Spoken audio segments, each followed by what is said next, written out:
Hit అయిన వినోదీయ సీతం సినిమాకు bro 2 remake. ఈ సినిమాను కూడా సముద్రకని డైరెక్ట్ చేశారు.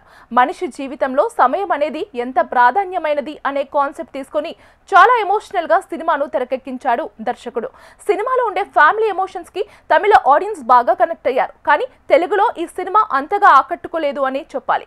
పవన్ కళ్యాణ్ రేంజ్ సినిమా కాకపోవడంతో ఆడియన్స్ ఈ సినిమాను రిజెక్ట్ చేశారు.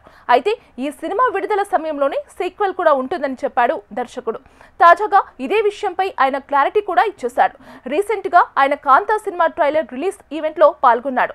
ఈ సందర్భంగా మీడియాతో మాట్లాడారు. అయితే పవన్ కళ్యాణ్ సార్ ఎప్పుడు ఓకే అంటే అప్పుడు సినిమా సెట్స్ పైకి వెళ్తుంది అని చెప్పుకొచ్చాడు. దీంతో దర్శకుడు సముద్రకని చేసిన కామెంట్స్ ఇప్పుడు వైరల్ గా మారాయి. నిజానికి ఉస్తాద్ భగత్ సింగ్ తర్వాత పవన్ సినిమాల నుంచి పూర్తిగా తప్పుకుంటారు అనుకున్నారు అంతా. కానీ ఆ సినిమా తర్వాత ఓజీ ప్రీక్వెల్ అండ్ సీక్వెల్ కూడా ఉండనుందని స్వయంగా పవన్ ప్రకటించాడు.